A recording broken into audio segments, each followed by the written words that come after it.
fait pas que de la toxicologie, il faut être vraiment très pluridisciplinaire, de réussir à faire le lien entre tous ces autres domaines. On est capable en toxicologie comme ça de toucher à des sujets qui sont extrêmement sensibles, qui vont concerner la santé des gens.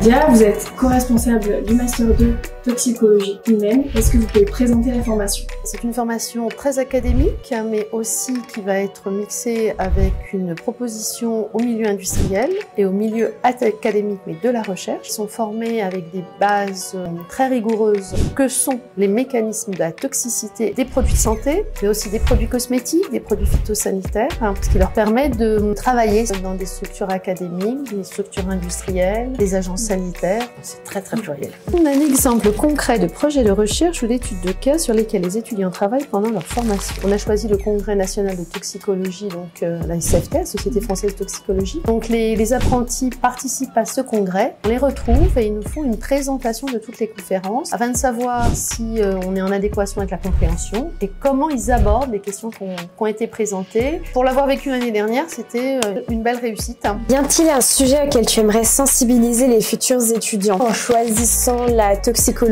On fait pas que de la toxicologie, il faut être vraiment très pluridisciplinaire, de réussir à faire le lien entre tous ces autres domaines qui, je pense, font qu'on sera un bon toxicologue. La toxicologie, il y en a partout, pour l'industrie pharmaceutique, l'industrie cosmétique, l'industrie alimentaire, l'industrie pétrochimique, et c'est des réglementations qui bougent énormément. C'est aussi tout à l'échelle internationale parce qu'il faut qu'on réussisse aussi à s'aligner de front tous ensemble. Citez au moins 3 métiers auxquels pourront prétendre les futurs diplômés. Directeur d'études, évaluateur de la sécurité, des produits cosmétiques, vigilant, et on le décline en fonction de sa spécialité, et enseignant-chercheur.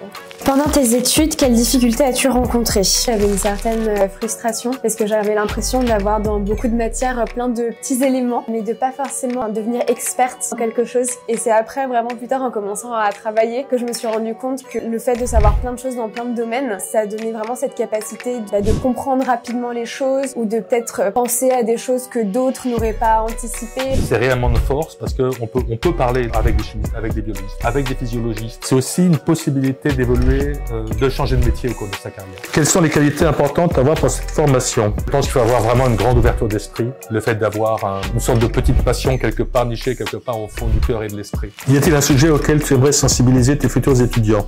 La loyauté, l'honnêteté, la nécessité absolue de respecter les règles de l'éthique scientifique. Qu'est-ce que l'on est en train de faire qui justifie, par exemple, que l'on va un jour utiliser un modèle animal pour tester un produit? Est-ce que vraiment ça vaut le coup? On est capable en toxicologie comme ça de toucher à des sujets qui sont extrêmement sensibles, qui vont concerner la santé des gens. Eh bien, il ne faut pas faire n'importe quoi. En quoi il semble avantage de faire ce master en apprentissage? Et pour les étudiants qui ont fait leur alternance cette année, ils ont connaissance à la fin de leur master du fait qu'ils peuvent faire d'autres métiers que ceux auxquels ils avaient pensé éventuellement. Justement, ils auront eu cette ouverture dans l'entreprise. Je trouve ça vraiment extrêmement formateur. Bon, le point numéro 2, la majorité de nos apprentis, on leur a proposé des CDI à la fin de leur apprentissage. Donc ça fait toujours plaisir de voir que nos étudiants sont recrutés.